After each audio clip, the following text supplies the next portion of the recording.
Emily. Yes, Alan. Are you ready for the launch? No. See, this is what happens every time you do a bit of content, is that you plant a seed like that.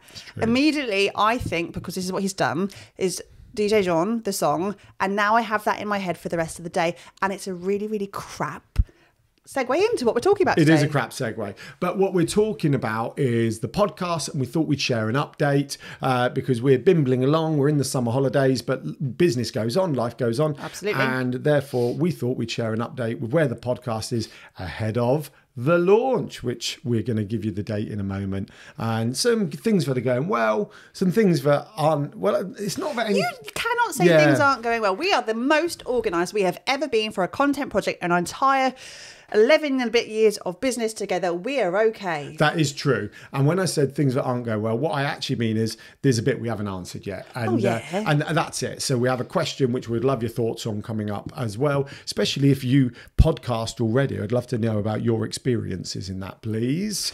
So the Digital Circus LIFE, our podcast project, launching this autumn 2023. We'll give you the date for in a minute. Hold fire. I know you're really desperate to know. Hook. That's the stay watching to the best video you're watching on YouTube right now. It's been designed to talk to you guys about your life, not just the business you do and what you do and why you do it, but the backstory behind how you went from what you were doing before to how you got to now. And we've had so many already incredible stories that we weren't even prepared to be going down, where we weren't even ready for those topic of conversations. No, not even vaguely. And I think that's why I was keen on this as a kind of topic, the life part, because, you know, no disrespect to any accountants, but if you chat to an accountant about accounting, there's only so far you can take. I'm sure someone... I think you're now going to be tagged by 1,000 people going, accounting can be sexy, shut up. Well, I agree accounting can be sexy, shut up. But, you know, like, let's say you're discussing accounting with accountants. How far can you take that podcast, right? So you can, obviously, but within... You get the point. So going to get shut down. No, I'm going to get shut down. Please do shut me down, actually, on that. But when you're discussing life and what got you to that point at the start and why you do that, that's the bit that I find fascinating, and I know you do as well. So we are ahead of schedule, which is nice for the first time in a long time. Like I said earlier, we are quite organised for this. We have set ourselves a launch date. We have taken it upon ourselves to record as much as we possibly could before... How many we recorded? I can't remember, Alan. Oh, we've recorded 10. We've recorded 10. We should and we got 10 lined up. We should have 10 more lined up. So we should have 20 episodes as we start that launch, which is a very nice place to be, because we don't have that worry of that week on week. I need to get a guest in. I need to think about what we're going to talk about. That panic of trying to date in between. We have quite a lot of content banked already to set us up for pretty much the autumn going into the winter months as well, which is a nice thing. Yes. And it also gives us the ability now, because we've had so many conversations already and we've got some amazing ones lined up, to look at the structure of our season. And one of the things that I sometimes find when you do week-on-week content is that it is what it is. You know, the conversation is what it is because that's the guest you have booked in. Allowing us to have this freedom of having 20 episodes before we start, we can curate the series a little bit. We can look at the order in which we talk about things, because some of the conversations we've had over the last few weeks, there's been some clear trends of conversation, of feelings, of emotions, of career paths, and actually they tie in quite nicely as mini stories throughout that season as well. So I'm looking forward to that. No, I'm looking forward to that, and the other thing it's allowed us to do is when we launch on the you got to keep watching. When we launch, it's so exciting. They're desperate to know. They're desperate to know. If you're desperate to know, don't leave thumbs up. If you're just write in the comments something fun, please. It will allow us to do more than one episode on launch date, which, as much as we try not to kind of jump on algorithmic stuff, it will allow the platforms to go, oh, there's potentially quite a lot being watched. And if you are ready to give it a listen or a watch on YouTube, then you can get to watch more than one straight out the bat as well. So we are excited about that. So the launch date's coming up. It's imminent, and we have stuff to get in order before we get there. And there's a lot of stuff that we have worked out and a lot of stuff we still need to work out. Things we have worked out are recording style.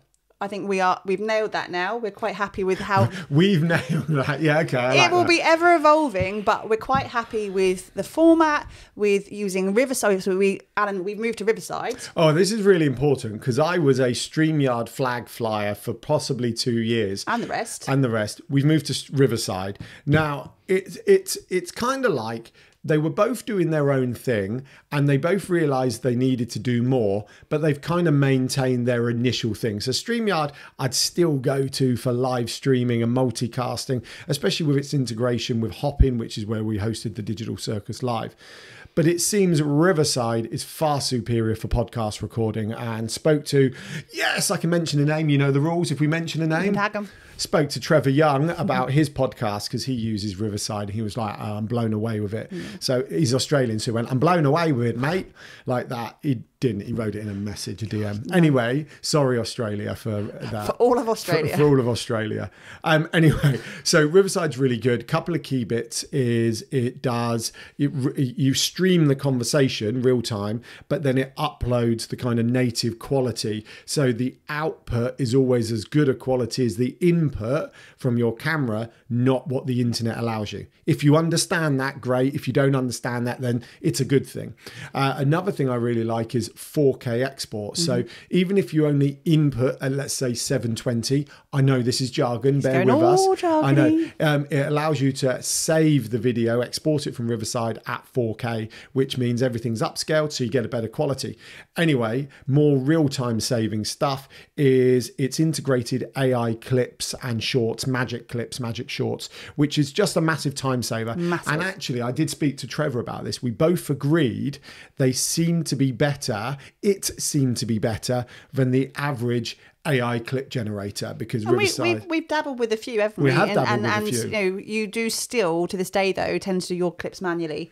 But that also involves watching an hour's worth of content to get those bits of gold. And actually, Riverside seemingly is quite good at getting the gold. Because if you don't, right, so we don't remove the ums and ahs. We don't agree with that. So if you don't need to watch it back, then actually using a platform like Riverside to kind of create it is actually a huge time saver, because otherwise you'd have to export it, import it into where you're using creating your shorts. And I think there'll always be an element of that, because this AI is not foolproof yet. I think if it was foolproof, we'd all be a bit more worried, right? So there's still going to be a human element at some point, but that's still exciting and will save time. We've got some technical stuff to sort out, because technically audio we record off platform. Don't get into it. So in terms of how we get to the launch now, so we have in our to-do list, we still need to decide on our hosting platform. Right, so I'm going to cover this really quickly. I don't think you can. You I never can. do anything quickly. I promise you will, because I just want to share this. So basically, there's a plethora of hosting platforms. The top two for us seem to be Anchor or Buzzsprout. Buzzsprout is paid, and because it's paid, you get a bit more flexibility, and it's better for kind of monetization if and when that happens, etc., etc. And I believe it might go to a few more platforms, which is one of the benefits of podcasting. Or there's Anchor, which is free and owned by Spotify, okay? And because it's free, it's fractionally more restricted. Now, obviously, I think the answer is go for Anchor, because this is new, etc., etc. But what do you think? Do we go for the paid one that could be better, or do we go for the free one, which is owned by Spotify? And let's be honest, probably outweighs the fact it's free, because a platform will always favour its own platform. Let us know in the comments what your thoughts on hosting are. Please just solve it for us, because this is a conversation that we go round and round, and I'm bored of talking to him about it. Yeah, I know. Well, I think I've solved it. I think it's going to be Anchor, but would love to know your thoughts and experiences, because we've met people who host on Kajabi. We've met people who host on...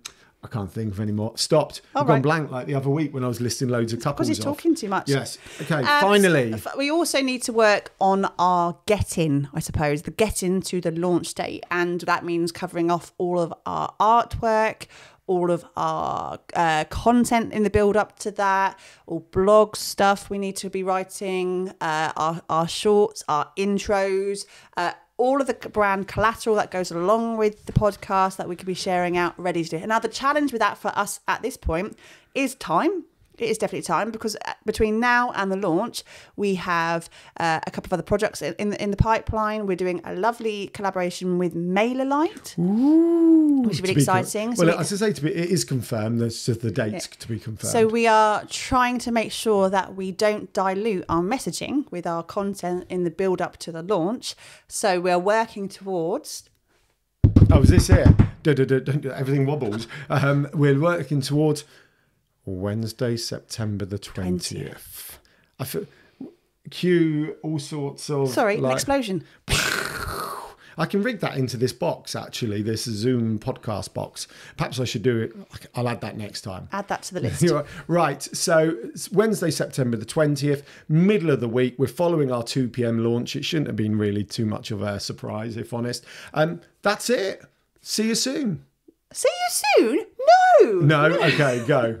We would just love it if you follow us between now and the 20th to see how we build this out in real time. We would love to have your support. So if you're not yet subscribed to this channel, please do us a little favour and hit that little bell. Be a bell? That's for notifications. Hit the subscribe button and the bell for notifications, so you can be one of the first to hear the very first episode of the Digital Circus Life when it comes out on the 20th of September. Wednesday, September the 20th, 2 p.m. And if we can just boost that first episode, then we would love you forever. Yeah, we're going to be DMing everyone. It will be fab.